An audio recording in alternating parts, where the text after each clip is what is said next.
પ્રભુનો આ સંકલ્પ છે.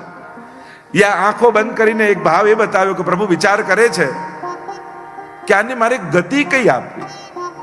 જો પૂતના વિષ લગાવીને દૂધ પાય છે તોય ભગવાન એને માની ગતિ આપે છે.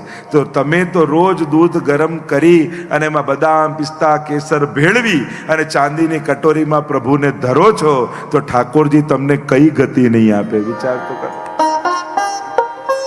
જે વિષ લગાવીને પાય છે એને પણ માની ધાતૃ ચિતામ તતોન્યમ કંબા દયાલુ શરણમ બ્રજેમાં માની ગતિ ભગવાન આપી રહ્યા છે.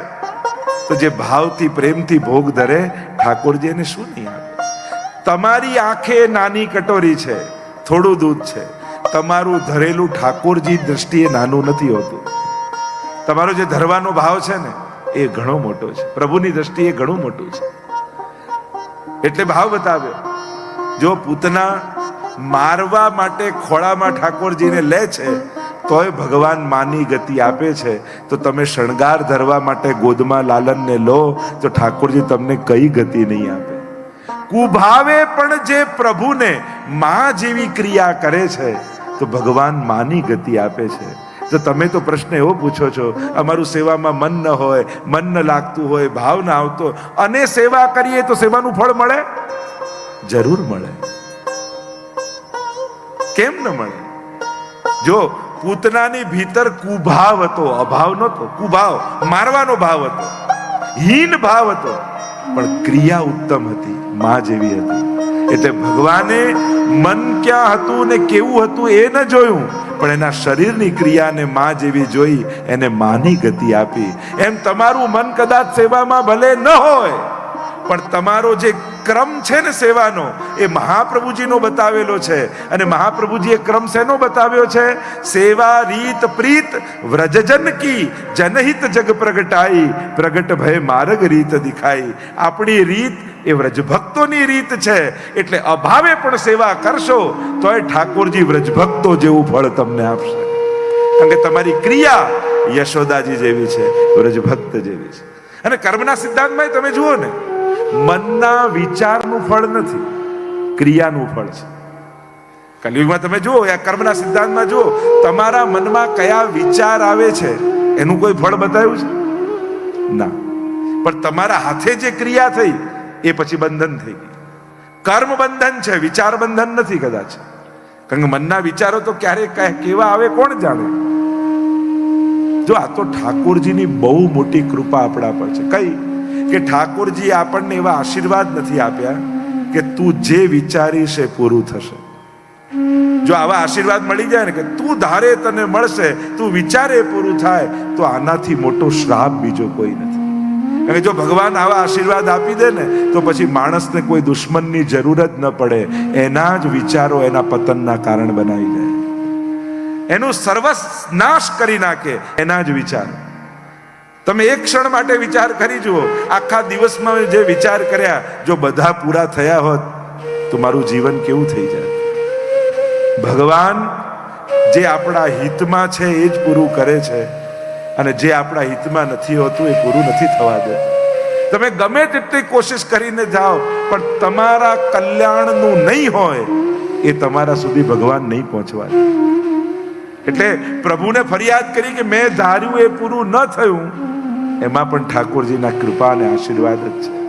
અને જો પ્રભુ આવા આશીર્વાદ આપી દે તો થાય શું? આપણું ઘણી વસ્તુ પ્રભુએ પોતાના હાથમાં રાખી છે ને સારું છે. ઠાકોરજી આપણને જો ઠાકોરજી કેવો ઢાંકીને નાખે, કોઈ એકબીજાના મનની જાણી નથી જતું. વિચાર કરો, જાણી જાય તો પછી કોઈને કોઈના સંબંધ રહે? આ મનના તો વિચારો એવા છે, ક્યારે કોના માટે શું વિચારે કાંઈ નક્કી નથી. એટલે કર્મના સિદ્ધાંતોમાં મનના વિચારોના બંધન નથી, કર્મના બંધન છે. એટલે કદાચ ક્યારેક ખોટો વિચાર આવ્યો પણ તમે એનો કર્મ નથી કર્યું, ક્રિયા ન કરી, તો તમને એનું બંધન નથી લાગ્યું. પણ એનાથી ઊંધું છે કલિયુગમાં. ખરાબ વિચારોનું ફળ નથી, પણ તમે હજી સારું કર્યું નથી, પણ જો સારું વિચાર્યું છે તો એનું ફળ છે. અને એનું પ્રમાણ શું? માનતા. લોકો માનતા માને ને, હે ગિરિરાજ બાબા, આ જો કાર્ય થઈ જાય તો આપનો 56 ભોગ કરીશ, આપનો કુંવારો કરીશ. કુંવારો કર્યો નથી, 56 ભોગ કર્યો નથી, ખાલી વિચાર્યો છે. પણ વિચાર્યો છે તોય ગિરિરાજ બાબા આપણી બધી મનોકામનાઓ પૂરી કરી દે છે. તો કલયુગમાં પુણ્ય વિચારોનું ફળ છે, દુર્વિચારોનું ફળ નથી. તો આ કર્મ પ્રમાણે ગતિ છે. પૂતના જ્યારે આવે છે અને પૂતના પ્રવેશે છે ને ભગવાન દ્રષ્ટિ નથી આપતા, એનું ઘણા કારણોની ચર્ચા કરવામાં આવી કે પ્રભુએ નજર ન આપી.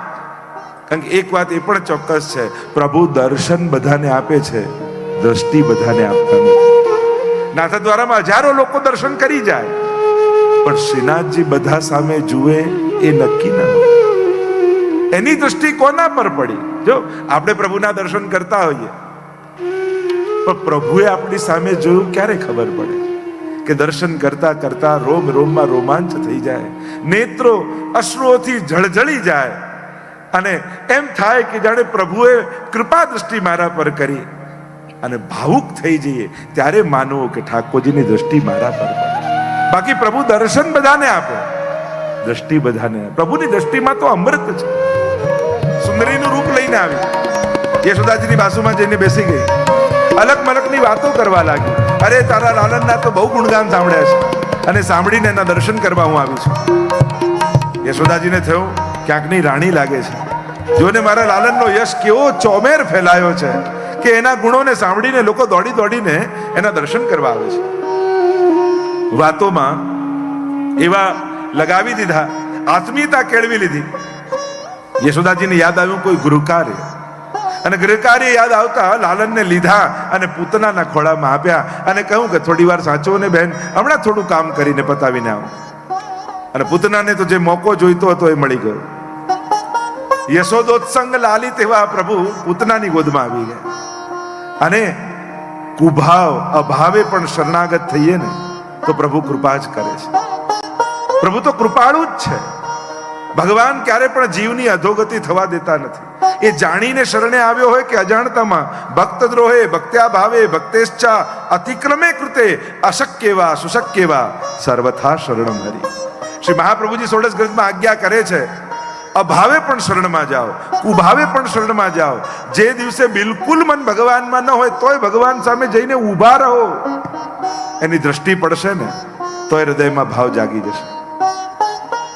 ગોદમાં લીધા, ચારે બાજુ જોવા લાગી, પૂતના કોઈ જોઈ તો નથી રહ્યું, અને એકાંત દેખાયું અને સ્તનપાન કરાવવા લાગી પૂતના પ્રભુને, અને પ્રભુ પ્રાણોના કર્ષણ કરવા લાગ્યા.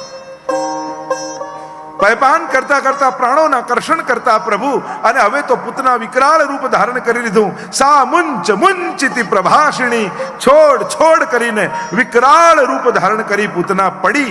6 કોસ લાંબી થઈને પડી. બધા વૃક્ષો તૂટીને એના ઉપર પડવા લાગ્યા. જોરથી અવાજ થયો, બધા જ દોડીને આવ્યા. તો વિકરાળ પૂતના પડી છે. પ્રભુ ગોદ ખેલી રહ્યા છે. લીધા યશોદાજીએ ગોદમાં, માનો પોતાની ચિતા તૈયાર કરીને પૂતના પડી. અગ્નિ સંસ્કાર કર્યા, ચંદનની સુગંધ એના શરીરમાંથી નીકળી. મહાપ્રભુજી સુબોધનીજીમાં આજ્ઞા કરે, અવિદ્યા પૂતના નષ્ટા ગંધ માત્ર અવશેષિતા. અવિદ્યા પૂતનાનો નાશ થયો, પણ ગંધ માત્ર અવિદ્યા રહી ગઈ. અવિદ્યા કોને કહેવાય? હું અને મારું. ભક્તિ માટે આટલી અવિદ્યા તો જોઈએ કે હું ભગવાનનો દાસ અને આ પ્રભુ મારા છે, એટલું મમત્વ. આટલી અહમતા મમતા વગર ભક્તિ ન થઈ શકે. એટલે આટલી અવિદ્યા રહી ગઈ. પૂતના કવચ દ્વારા પ્રભુની રક્ષા કરવાનો પ્રયાસ બ્રજ ભક્તો કરી રહ્યા છે. પ્રભુનું નામ પ્રભુની રક્ષા કરી રહ્યું છે. અને એટલા માટે આપણે ત્યાં નામની ખૂબ મહિમા કહેવાય છે. મહાપ્રભુજી પણ એટલે 16 ગ્રંથમાં આજ્ઞા કરે છે, તસ્માત સર્વાત્મના નિત્યમ શ્રી કૃષ્ણ શરણમ મમ વદત ભીરેવ સતતમ સ્થે મિત્તે મે મતે. હે વૈષ્ણવો, સતત ભગવદ નામનો જાપ કરજો. એટલે જ પ્રસંગ આવે છે ને, જ્યારે મહાપ્રભુજીને ચૈતન્ય મહાપ્રભુ, વલ્લભાચાર્ય ને ચૈતન્ય મહાપ્રભુ જ્યારે બંને મળ્યા, ત્યારે ચૈતન્ય મહાપ્રભુ બહુ સુંદર વાત કરી કે ગાયના શિંગડા પર રાઈનો દાણો રહે ને, એટલી વાર પણ કોઈ પ્રભુનું નામ લે તો એનો ઉદ્ધાર થઈ જાય. મહાપ્રભુજી કહ્યું બિલકુલ સાચી વાત, પણ ગાયના શિંગડા પર રાઈનો દાણો રહે એટલી વાર પણ જો ભગવાનને ભૂલે ને તો કલયુગ પ્રવેશ કરી જાય. એટલા માટે જીવે ભગવત નામ છોડવું નહીં. કદા સ્તોત્ર પાઠ તમને ન આવડતા હોય કે અમને સંસ્કૃત નથી આવડતું, અમે નથી કરી શકતા, તો બીજું કાંઈ ન થાય તો અષ્ટાક્ષર મંત્રનો જાપ કરતા રહો. શ્રી કૃષ્ણ શરણમ મમ. સતત આ મંત્રનો જાપ કરો, કારણ કે જે પ્રભુનો થાય છે, મામેવ યે પ્રપદ્યન્તે માયા મેતામ તરંતિ તે, એ જ તરી જાય છે. પ્રભુના નામ દ્વારા પ્રભુના સ્વરૂપની રક્ષા થઈ રહી છે. ભગવદ નામ એમાં ખૂબ બળ છે.